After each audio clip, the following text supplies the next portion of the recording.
I don't play Hotline Miami so much as I just hang out in it. The mood is so strong, thanks in part to the amazing soundtrack and stylish presentation, that time just sort of melts away.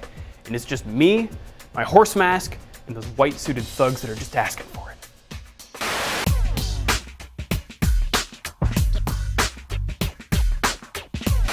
At any point during an encounter in FTL, you can hit the spacebar to pause the game and consider your plan of attack. You would think this would make things progress at a leisurely pace. Untrue. Never in an active pause game has my heart ever beaten so fast.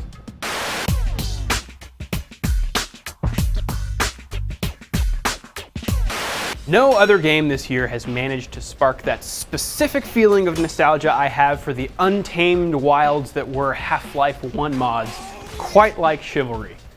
In this game, your head can become separated from your body and roll down a hill as you watch in first person. Also, there is a battle cry button.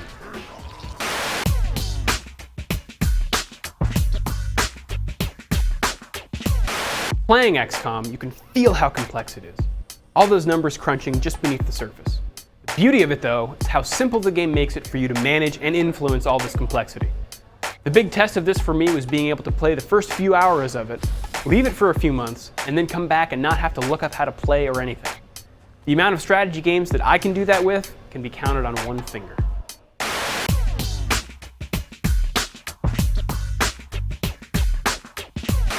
This is the game that I kept coming back to throughout 2012. Though technically it was the P51 module of DCS that came out this year, I've been spending all my time with the good old Warthog. Although I probably spent more time outside the game, making my own checklists and diagrams and stuff like a crazy person. But in the end, isn't an unhealthy fascination with virtual systems what video games are all about?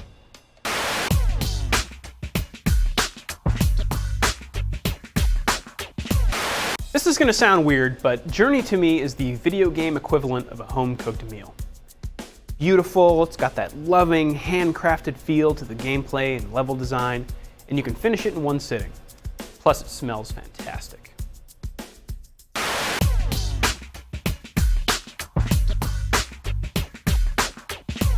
If Hotline Miami is Drive, the video game, Spec Ops: The Line is Apocalypse Now. The game starts off as a sandy, modern-day cover-based shooter, but right around the time a Wolfman Jack meets Dennis Hopper DJ puts on Hush by Deep Purple as you mow down enemies of unknown allegiance in the middle of a deserted Dubai, you know you're in for something a little different.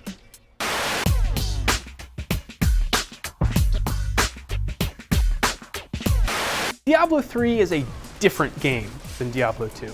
It looks different, it feels different, but that didn't stop my brother and me tearing through it on co-op just like we did with its predecessor.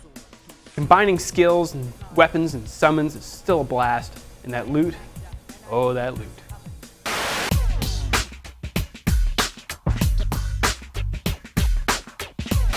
I waited to play The Walking Dead until all 5 episodes were out, then played through them all in about a week. This had an effect on my brain. In The Walking Dead, horrible things happen if you don't act quickly. As a result, I actually noticed myself becoming more decisive in real life. Now at lunchtime, all I have to do is imagine that Clementine's life is in balance when deciding whether to get a sandwich or tacos.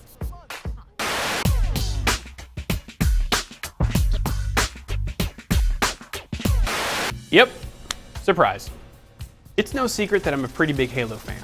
Now, I'll admit that some things in the story made me make this face, but from the incredible vistas of alien worlds to the frenetic, hard-fought multiplayer matches, this feels like a Halo game. And that's exactly what I wanted.